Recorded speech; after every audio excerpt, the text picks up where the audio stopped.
Welcome to another thrilling and action-packed oil painting demonstration.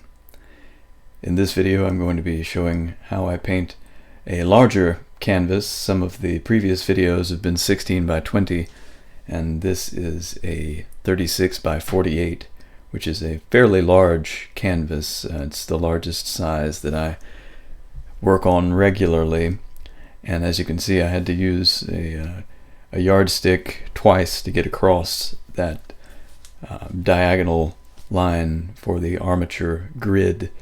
And it's particularly important for me to use the dynamic symmetry grid on larger canvases like this to help avoid the pitfall of placing compositional elements too near the center of the painting or in an area which would distract the viewer.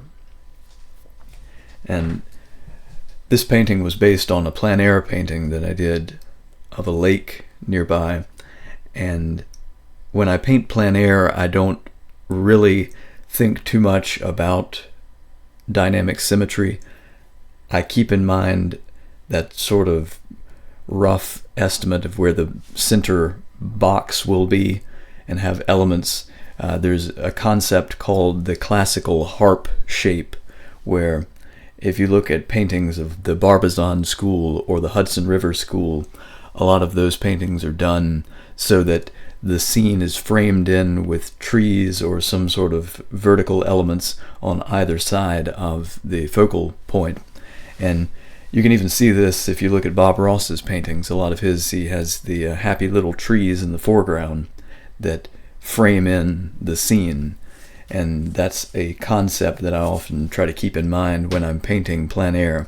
And this larger studio painting was based strongly on that plein air painting, so I just use the symmetry grid here to make sure that the primary focus of the painting is lined up dead center with that 1.618 geometry.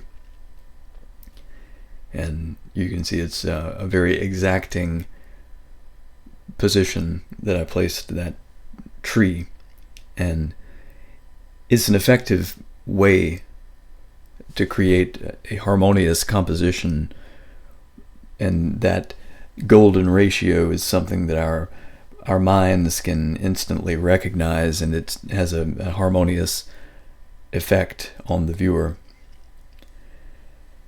And I painted this last year, I think, or maybe the year before, and I'm still learning a few things about painting, especially about preparing canvases. And this was a very rough canvas, so were I to do this painting now, I would have applied an extra layer of gesso. I think I used house paint on this one, which is why it has the pink ground. And house paint will work, but you have to make sure that you sand it before you start. And were I to paint this again, I would use a wash of paint thinner or turpenoid to give more smoothness to the application of the paint. If the audio in this video is bad, I apologize. I have construction work going on in the apartment next door, and they're drilling in the walls, which is really nice when you're trying to sleep. But you can see that I'm establishing the darks of the shoreline there. I'm using a Van Dyke brown, and for the greens I think I used sap green. You could also use viridian mixed with yellow ochre or anything to make a warm sort of neutral green. And as I mentioned in the previous video, this stage of a painting is essentially just getting down the basic information, capturing the color data in the neutral mass tone. So the area in the distance, it was another lake that could be seen, a sort of ridge line, and it's more important to just depict that grayish color than to worry about delineating the forms of the individual hills and ridges and things. or the trees. And that was one of the characteristics of this scene that drew me to it, was that there were these really interesting tree forms. I believe this was painted in late summer, and it was dry. So there were some almost autumn colors, which were really more from drought than from the natural seasonal changes of the leaves, but you get some of the nice red and orange colors in the trees in the distance, which, of course, reds and oranges are complements to green. So in a painting like this that's going to be predominantly blue and green, it's nice to have those complementary colors of red and orange. And in many ways, when you're painting a landscape, it's a lot like abstract painting, and conversely, whenever you're painting abstract images, you can think of them in terms of what you might learn from a landscape painting like this. I've mentioned before that I really prefer painting abstract to representational painting, but there's something that can be learned from both, and I often will carry the lessons that I learn from one genre into another, and I think I learned more from carving wood blocks for traditional block printing than from painting, because that taught me a lot about the importance of making deliberate decisions and thinking critically about the forms before beginning to apply them. Like with painting, I take this sort of haphazard approach where, as you can see here, I'm just roughly gesturing the colors for the trees there without a lot of thought going into the individual branches or the individual clusters of branches. And when you're carving block prints, every carving motion has to convey some data about the form. So you're always going to make these striated marks to indicate the form of the thing that you're carving. For the most part, it's a lot like cross-hatching, like the sort of thing that Albrecht Dürer was doing. And that's done with painting too. And if you look at the French Impressionists like Van Gogh, that's the way he painted. He was painting everything to indicate the form beneath the thing. And if you look at the greatest of all modern artists, Bob Ross, he would talk about painting the lay of the land, where he would make his little marks to show the grass going through. And when I was learning to paint and was dismissive of Bob Ross, as all artists should be, I thought that that was nonsense. And I thought, you don't paint grass, you paint the forms, the clusters of grass, because you can't really see the individual blades of grass. But the more I've painted, the more I've come to recognize that there is indeed some truth to what Bob Ross was saying there, that you do paint along the form of the land or along the surface of whatever object you happen to be painting. But that goes for the forms of the trees, the forms of the clouds, the forms of the hills, and everything as well.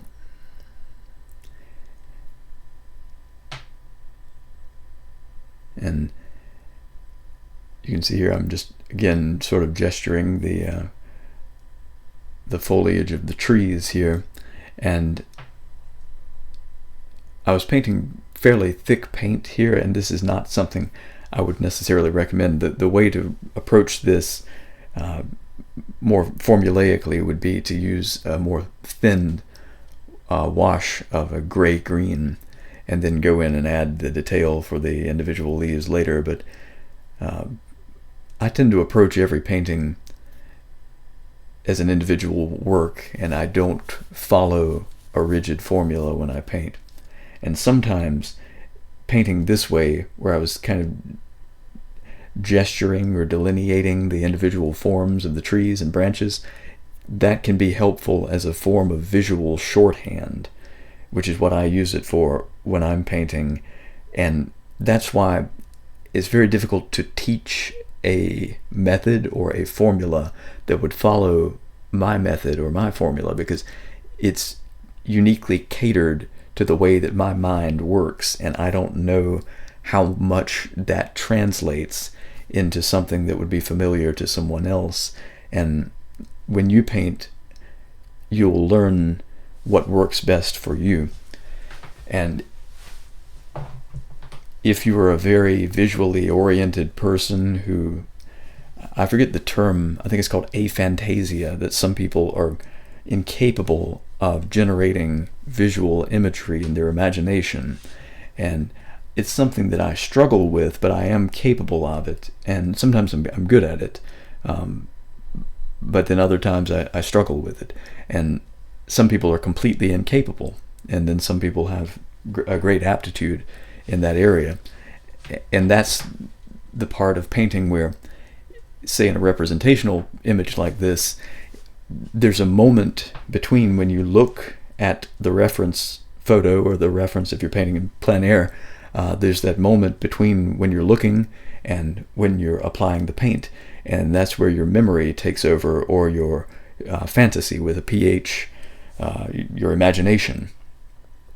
And that's sort of what you're training when you paint. And when you strike upon the methods that work best for you to convey that fantasy into reality, that's what we're learning to do when we paint. And here you can see I'm just indicating where some of the brighter areas are behind the cluster of trees there.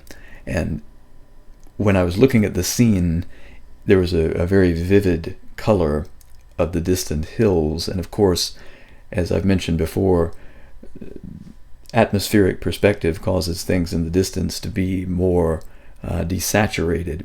Though the day that I painted this, it was very clear. There was very little humidity. It was a very clear day. It had just rained recently. And on days like that, atmospheric perspective is less evident. And sometimes you'll get very saturated colors in the distance. And that was the case here. It was near dusk, later on in the day, the golden hour, just before the golden hour. And that's when you get really saturated colors. So again, approaching this as if it were an abstract painting, we can think about that focal point and the importance of having the juxtaposition of vivid saturated colors, even if they be in the background, against the darker values in the foreground. And you can see I had the image of the fallen log there, which was present in the scene, but it also served as an effective means of imparting some dynamism into the scene. And if you look at a lot of classical art, there's often a diagonal like that to lead the eye back up into the scene. And here I'm using a mix of phthalo blue, ultramarine blue, and titanium white for the sky. And when you're painting this way, as I am here, if you've watched Bob Ross paint, he would always paint the sky first and then paint the trees over the sky. And I've always preferred to take the opposite approach and use the sky color to cut into the forms of the trees as a form of negative space. And when you paint this way, it's very important to use at least some ultramarine blue, because it's a warmer blue and it doesn't cause as many issues with green, and it neutralizes the green when you paint against it. So whether you use phthalo blue or cerulean blue, cerulean's a very expensive pigment, and if you're just starting out, you likely will not have access to it. I don't have access to it. It's a very expensive pigment. I think like a 37 milliliter tube of cerulean blue can be $20-$30 or something like that. It's prohibitively expensive, especially considering that it's a color that gets used so much. I have used it, and I do use it occasionally, but it is not cheap by any stretch of the imagination. And as a general rule, the sky gets warmer near the horizon, cooler in the distance, and warmer again around the periphery, or at least that's the way that I paint it. I tend to use a lot of ultramarine blue to indicate the curvature of the atmosphere along the periphery, and then I'll use like a more greenish blue, like a phthalo blue, for the distant sky, and a bit more of the ultramarine blue, or even mixing in some burnt umber or siennas to warm the sky and make it more gray as you get very close to the distant horizon. And then the water is generally darker and less saturated than the sky colors if the sky is reflecting in the water, because of the refraction. When you look at the surface of the water, the angle that you're looking at the water is going to bounce back to the sky. And I think I've mentioned this in a previous video, maybe one that's delisted from YouTube. I have a lot of backup videos. If anyone ever subscribes to my Patreon, I think I have 30 or 40 old videos on there. But fluid dynamics and the ripples in the water are what cause that refracted light to fracture and scatter. So you get the darkest colors of the deepest color of the sky, which would be almost directly above or directly overhead, and then the lighter colors of the sky interspersed into that. And what grays it out, if you were to be able to really look closely at the water, it's the colors of the land mix in with the colors of the sky because of each undulation of the ripples in the water carrying that visual data and scattering it. And that is a very difficult thing to explain, but it's really fairly simple once you understand it. And the effect of that is simply that the water is going to be more gray than the land and generally darker. And you can see I'm again using that mixture of phthalo or cerulean blue and titanium white. I sort of think, if I remember correctly, that I did use the real McCoy cerulean blue in this painting, but it was done last year, I think. It's been a while since I painted this one, so my memory is vague. And you can see the forms of some of those branches. I was trying to sort of echo that angle of the fallen log there, and then that angle is repeated and inverted on the other side with that line of distant trees.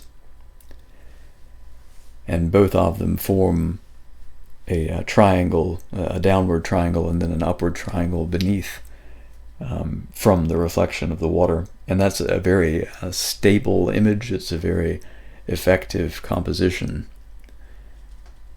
And some of my best paintings, I remember one of the first paintings that I did that I was really proud of was one of a nearby river, and the bend of the river made that same sort of hourglass shape of the two triangles meeting. And as the ancient Egyptians knew well, the pyramid is a shape of solidity and gravity and weight, and that's why anytime you can incorporate that pyramid triangle shape, a right triangle, it's an effective way to have a solid composition.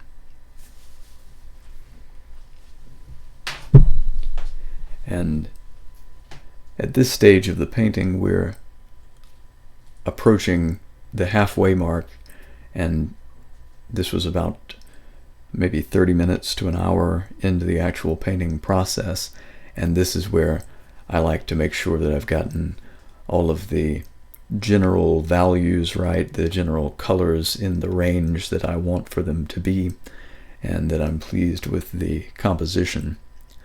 And I don't do a lot of sketching when I paint, and I tend to paint this way, sort of just correcting mistakes as I go. But it's a good practice if you don't mind sketching, and if you have the time. It's certainly helpful to sketch a scene like this out in graphite or charcoal before you paint, to make sure that you're satisfied with how it will go. And I had the help of having done a plein air study that I was working from with this one, so that was sort of, it served as a preliminary study, and I knew from the plein air painting that I was pleased with it, so this would be a successful composition.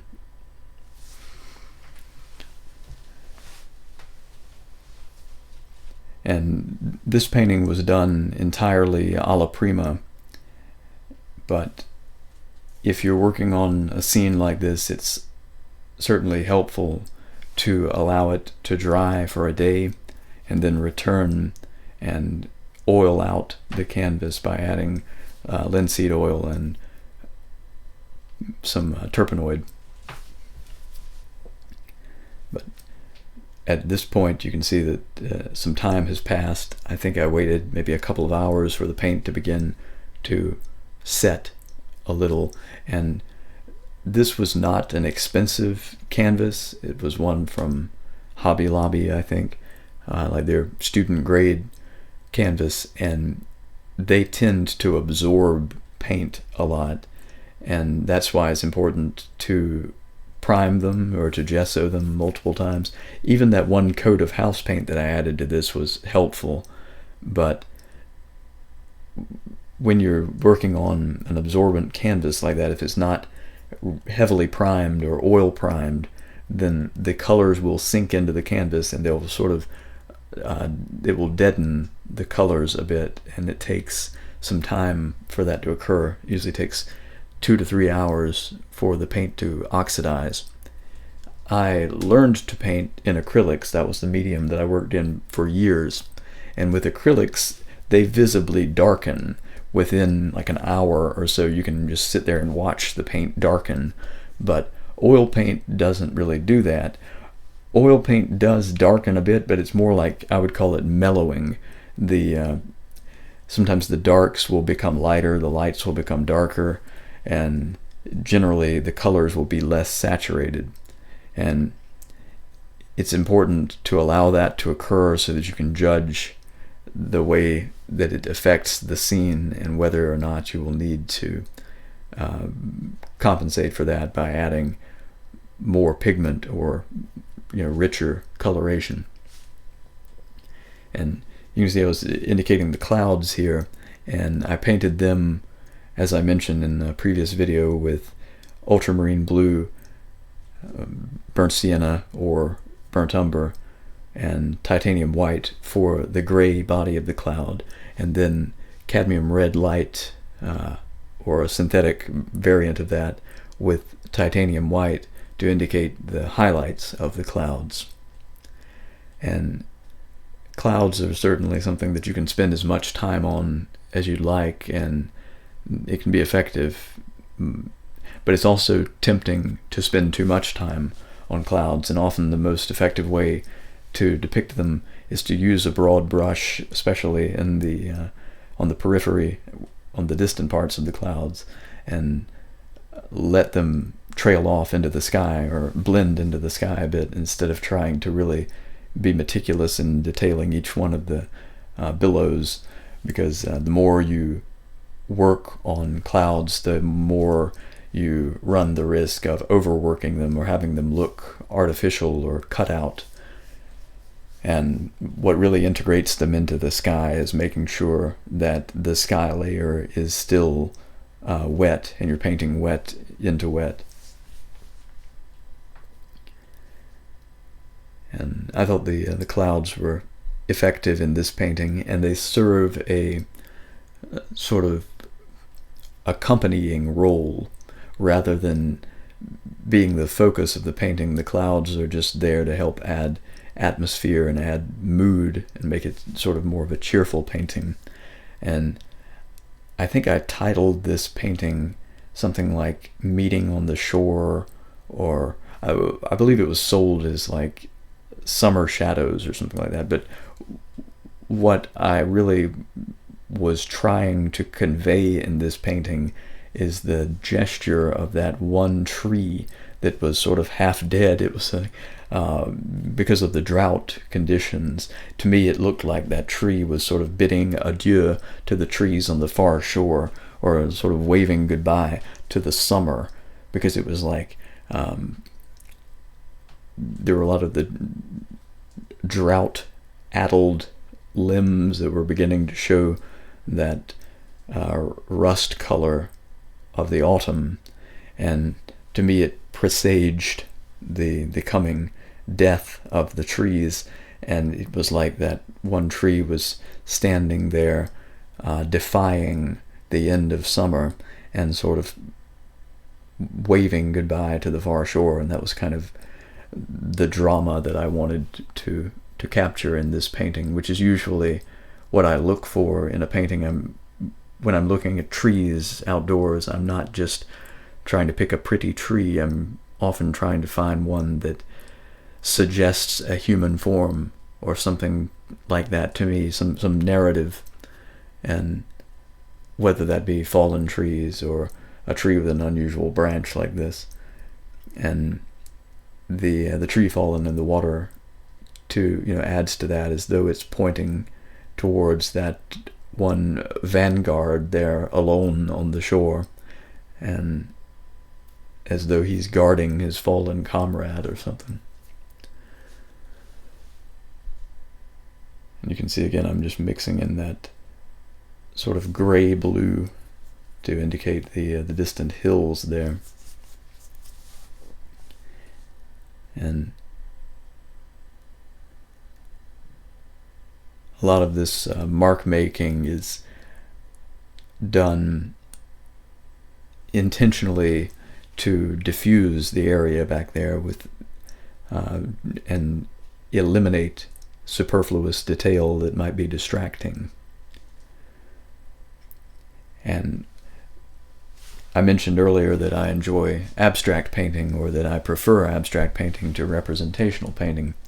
And this image is a good example of how I'm able to incorporate elements of abstract painting into realist or representational paintings or impressionist paintings. And that's this background. I was able to view those distant trees and decide that there were ways I could sort of represent them in a visual shorthand, almost like a hieroglyphic type drawing method, where instead of trying to paint the individual trees, I can look at them and determine, this is a square, this is a rectangle, this is a triangle, this is red, this is green, and paint in that way instead of thinking in terms of individual trees or individual branches.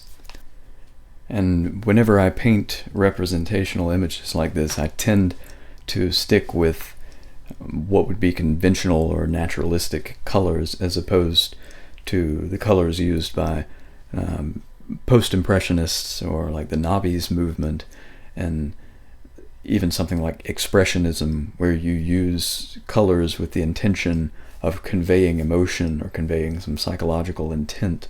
And I appreciate like Kandinsky's early work, and I would like to paint that way.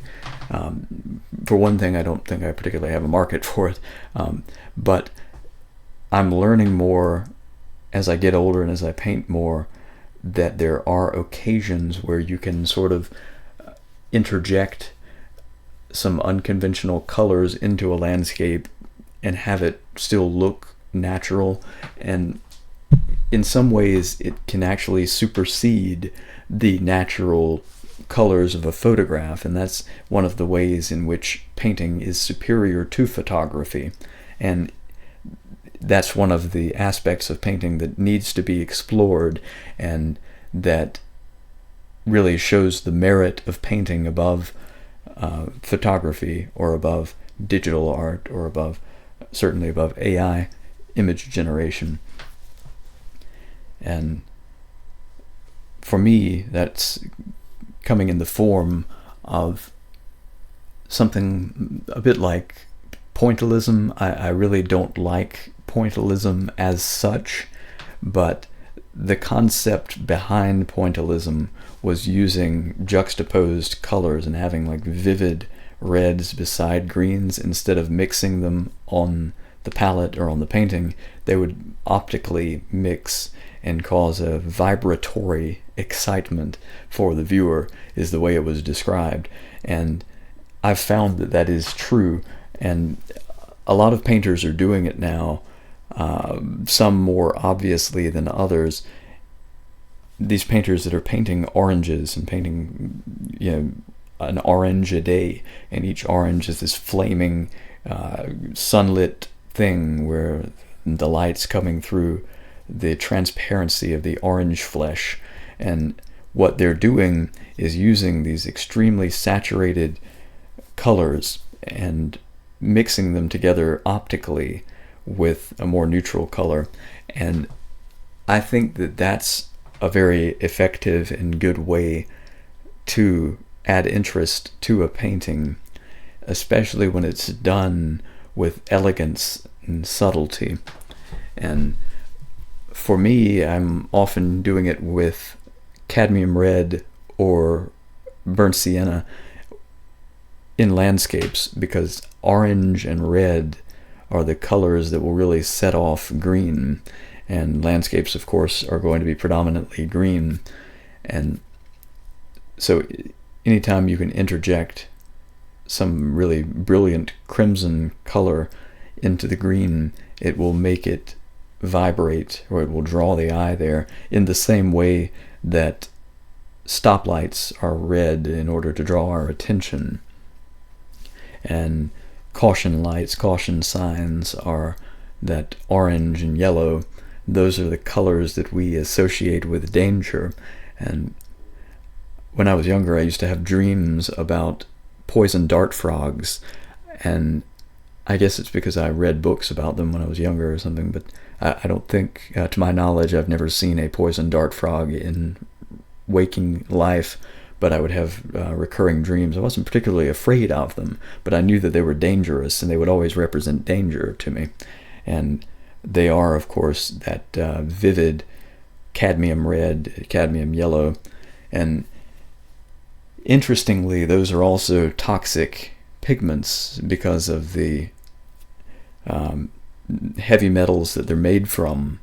And the most beautiful colors, the most captivating colors are toxic. And I think that there's an interesting philosophical message behind that too. Like oleander flowers are this lovely pink color, but they're deadly. And that's something that painting kind of explores, I think, using these candy colors. And I've been very critical in the past in my blogs, and I think in some of the videos that I recorded for YouTube, about people who are actually painting candy. And it reminds me of the fin de siècle, however you say it, the end of before the French Revolution, when Rococo and the late Baroque, everything was flowery and sweet, saccharine. Everyone was wearing flowers, literally, wearing peacock feathers in their hair and everything. And that was the lead up to this terrible act of violence that was the French Revolution. And we're seeing that again in pop culture, the Labubu dolls, the artists painting candy. Everything is this childish, sweet thing. So many people are, like, people my age are still playing video games. And I appreciate video games. I enjoy video games. I still play them occasionally myself, but it's like a lot of it reminds me of regressing into childhood. refusing to grow up, refusing to relinquish that the bad aspects of childhood, because art is all about reconnecting with the naivety of childhood. Like there are good things about that, but then there's also like the adolescence, the tendency to disorder, or however you want to say it, juvenile delinquency that comes, like the puer aeternalis, the descending into the underworld kind of thing from adolescence and childhood that comes up with hip-hop music sometimes, not always, but and with modern pop artists that are painting these candy scenes of like gummy bears and things like that. But after having ranted about that, my reason is to not throw the gummy bear out with the bathwater. Those colors are important. There's like saturated candy colors, because there's a sexual element to it, especially to the color red, apparently. And that's why it's sexual. It also has to do with gustatory desire, food, because we connect and associate those vivid colors with food, which has like evolutionary origins. But and of course that's all used in advertising as well. But those colors are what, when people talk about a painting that pops. And I really don't like that terminology, and I don't think that that's what art needs to be. We don't need to be trying to titillate people, or the goal of the artist shouldn't be this, vaudevillian, like circus sideshow carnival barker kind of thing. Like, I don't think that that's what painters need to be trying to do. Even if it does sell paintings, I don't think that that's what the goal of art needs to be, because traditionally speaking, for the past hundreds or thousands of years, art has been used as a calming influence, something to let people escape into a reverie, to have on their wall, and to help calm the environment, and to foster a calming setting. And when you're painting these gaudy, saturated colors, like, it's very exciting.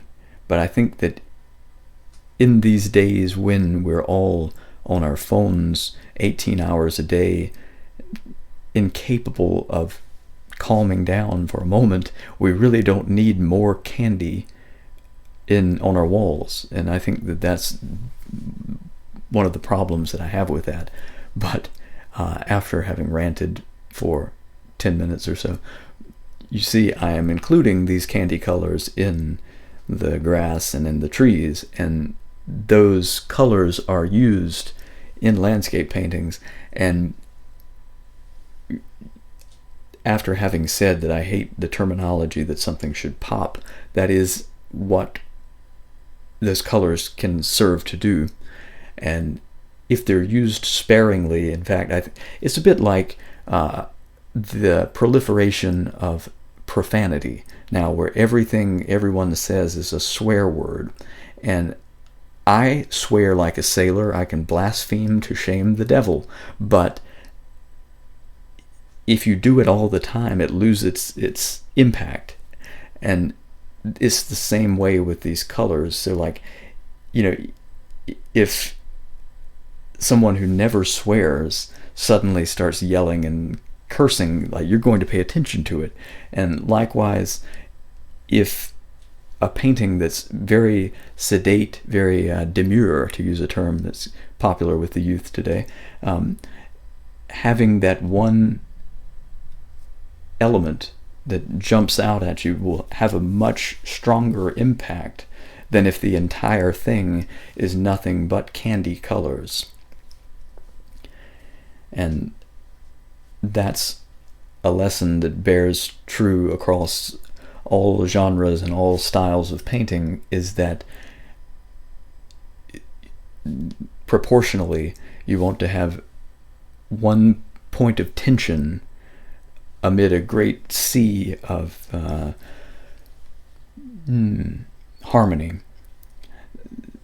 and consonance and dissonance. So as in music, you want to have one dissonant part to, say, 8 parts consonance, and with painting you want to have one part of those saturated vivid colors to another 8 or 10 parts of subtlety.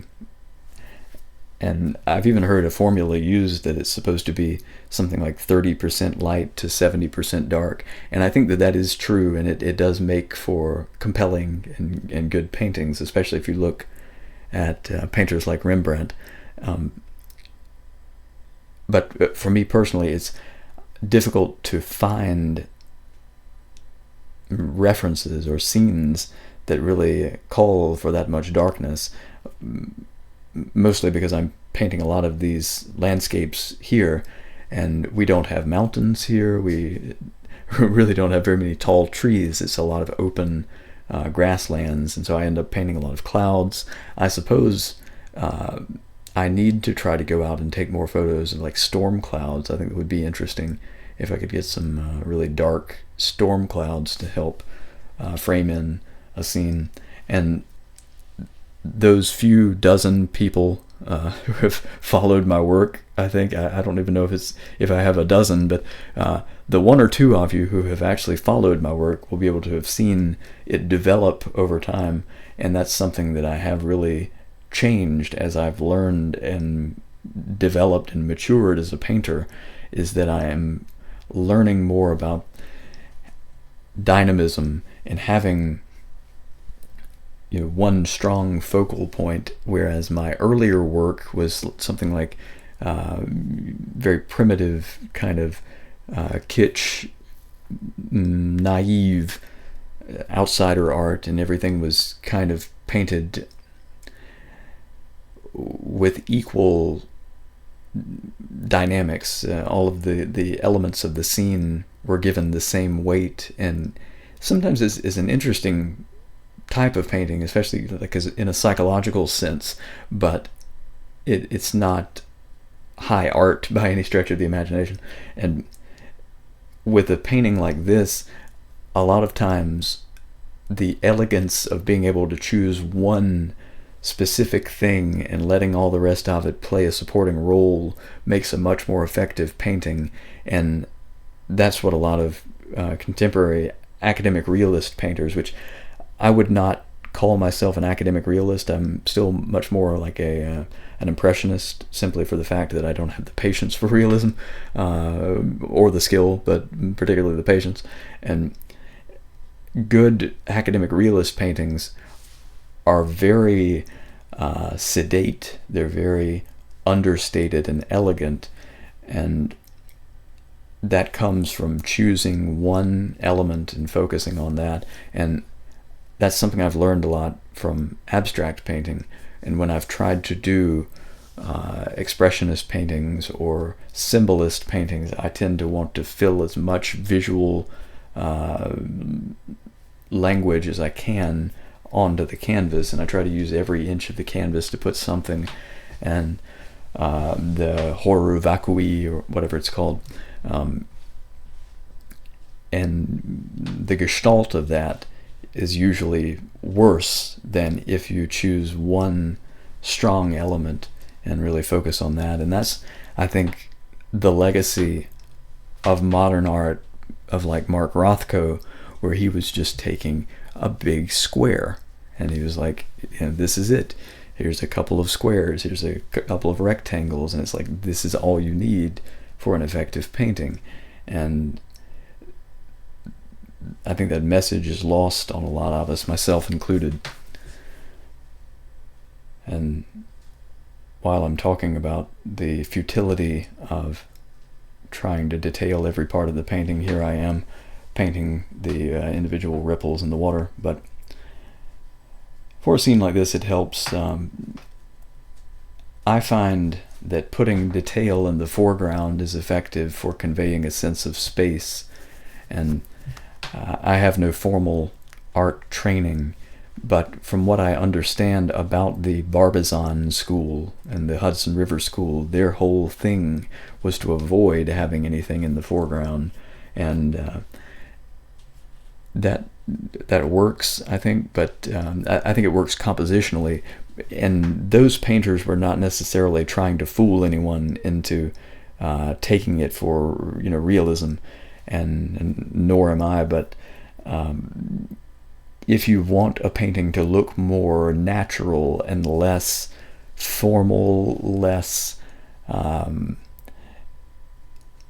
don't know what the word would be, but yeah, less classical and more like a contemporary representational painting of a thing, then the way our visual process works when you're looking at an image, when you're looking at a scene in life or in a photograph, the area in the foreground is going to have more detail because it's closer to you, so obviously you can see more.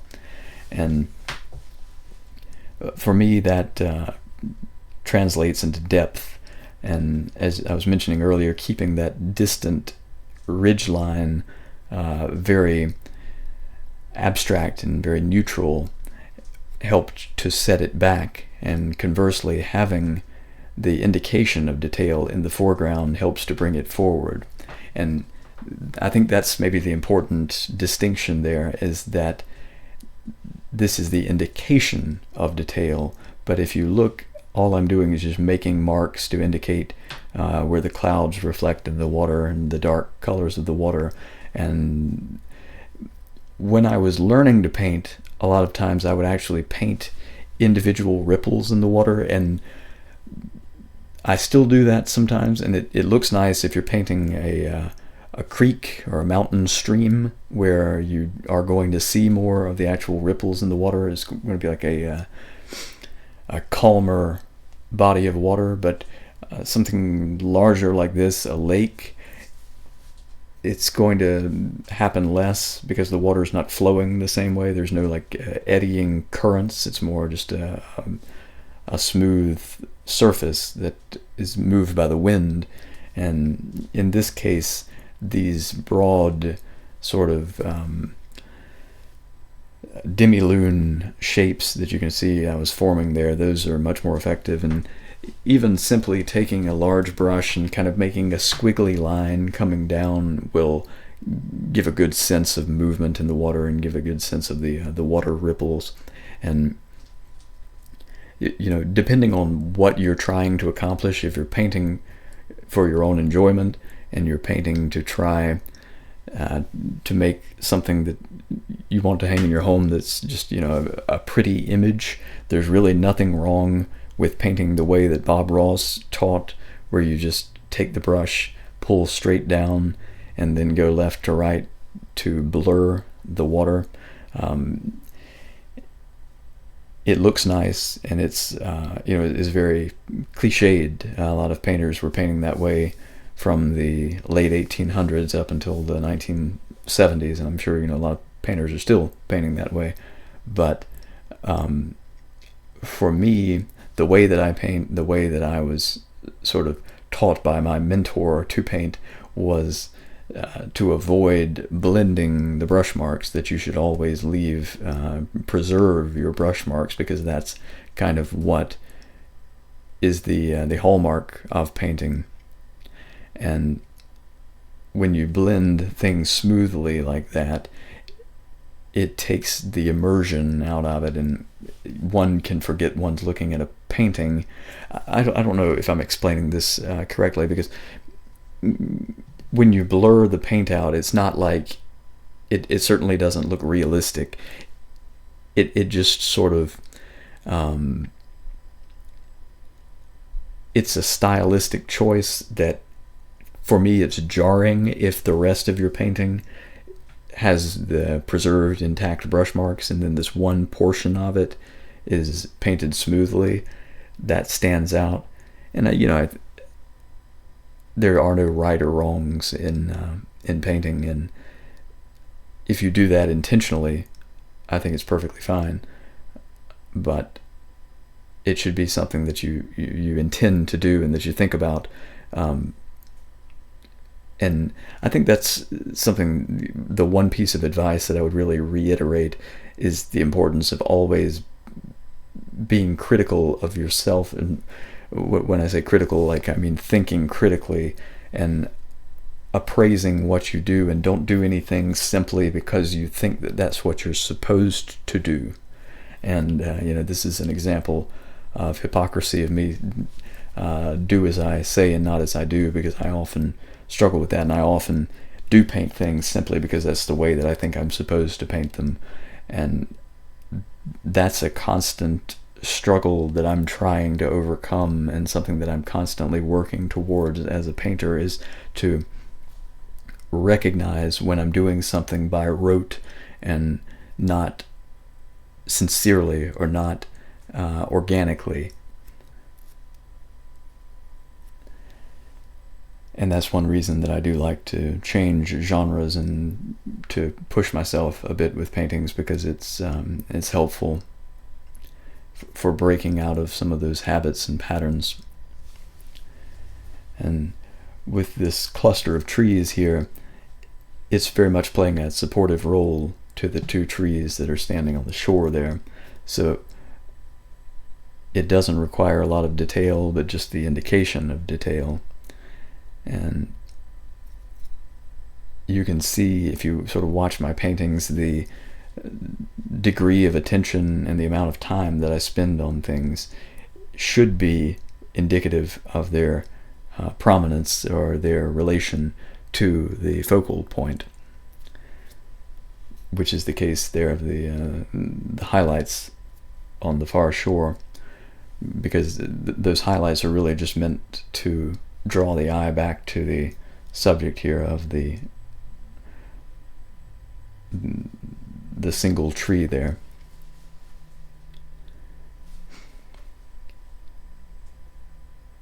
And I'm going in and just sort of indicating the forms of some of the individual leaves, which is one of the bits of advice that a lot of painters will say, never paint individual leaves of a tree, and always paint them as clusters of leaves, or use a broad brush and indicate the forms of the leaves. But if you look at some of the great painters of the 19th century, if you look closely at their paintings, they were painting individual leaves, especially if it was like an oak tree.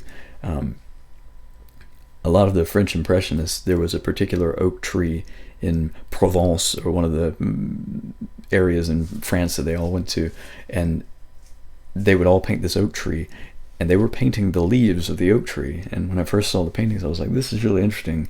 And I thought to myself, like, surely they're not actually painting the leaves. And if you zoom in, look closely, yes, they actually were painting each individual leaf. And so that's something I've learned just in the past couple of years, that there are occasions when you do need to paint individual leaves. And that's for years I never used a round brush. I only used flat brushes, just smaller flat brushes. But I've begun using round brushes, and those are really great for painting leaves. But when you're painting leaves like that, it needs to be concentrated in that focal area, and done with deliberate intention, in order to draw the attention to that particular cluster of leaves. And I don't know the scientific explanation for why this is, but it's more natural and more effective to have only a couple of leaves indicated, and then the rest of it be loose and like just clusters of color and shape, than it is to actually go through and paint each leaf of a tree. And I think it has something to do with visual processing and just the way our brains work, but it's really interesting. And that's one of the hallmarks of amateur painting versus someone who has painted for years and understands it, that they will learn how to balance that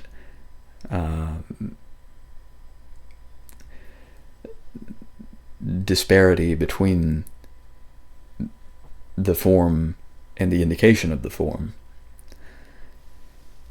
And that's something that I'm continuing to learn and continue to experiment with, and something that if you're learning to paint, that's something to really bear in mind as you go, the importance of indication. It's kind of like in writing when they say show, don't tell, and that you have to keep things a bit mysterious. I think that that's also true in painting.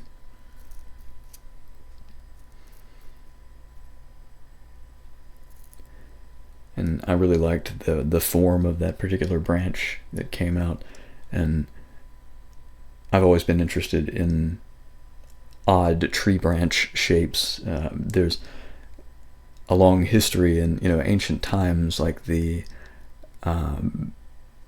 runic alphabets, the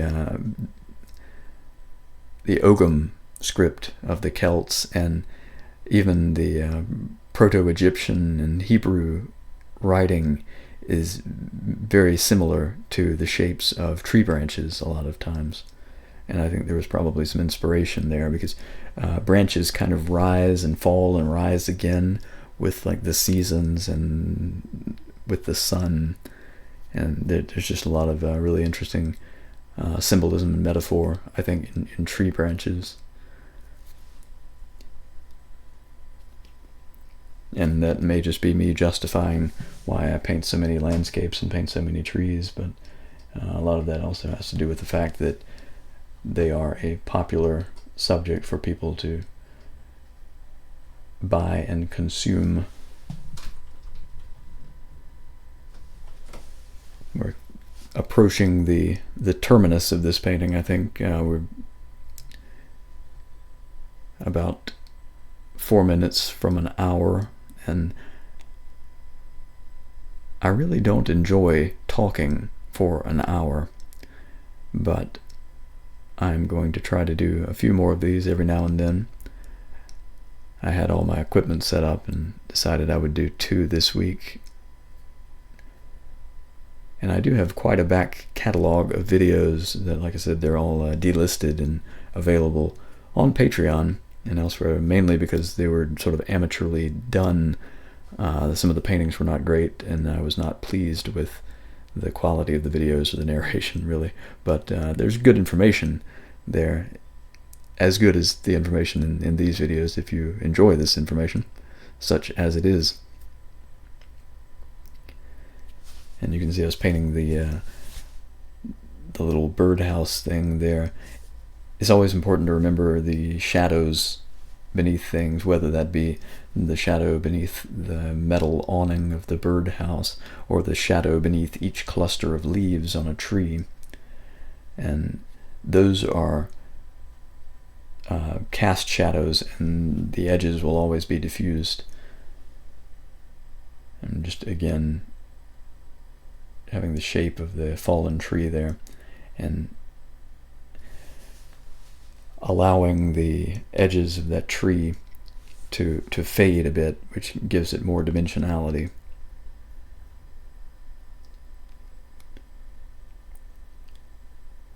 And I think as you see me there in the background, I was cleaning my brushes or something, I think.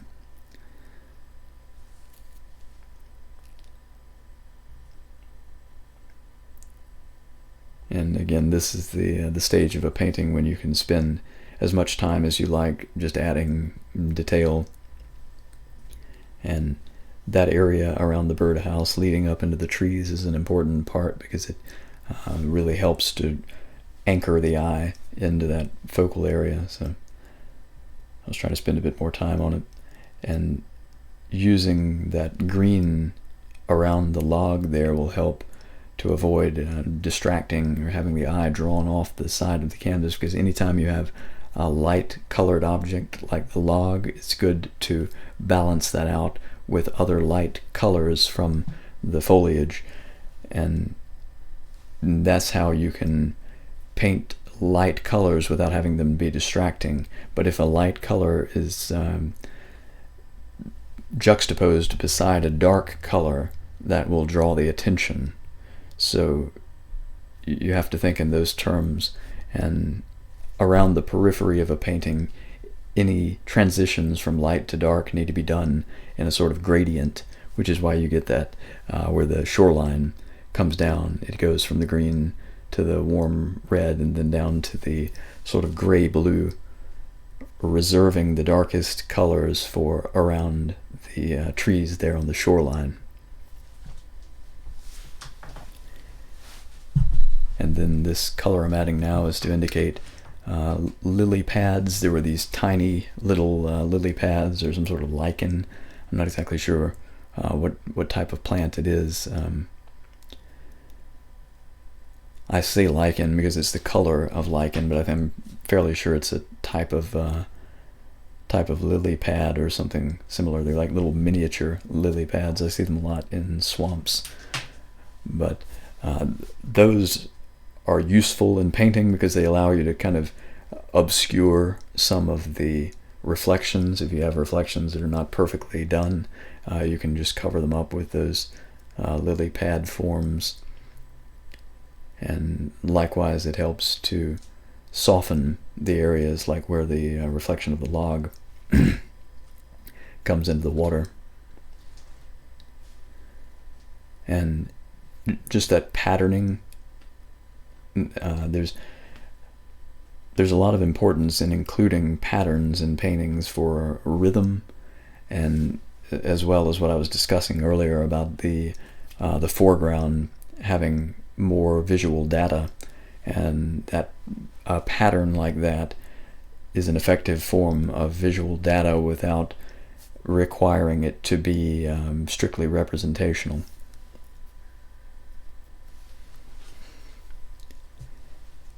And I'm going to go through my spiel again as we're drawing to a close. If you have enjoyed this video, be sure to like, share, and subscribe. And I have a website. I post a newsletter once a month, and I offer free giveaways and information about any new projects, new videos coming out, new musical ventures if I ever get around to them. And I include any updates that are made to my website, and I post a blog. I've been trying to do it once a month. I haven't always been gotten around to it, but any new blog posts will also be notified via the newsletter. I can't promise that they will be weekly or even monthly, but I'm going to put more concerted effort into getting these YouTube videos out with some regularity. So if you enjoyed this, do be sure to like and subscribe. And I appreciate you watching, and I hope to see you next time. Thank you.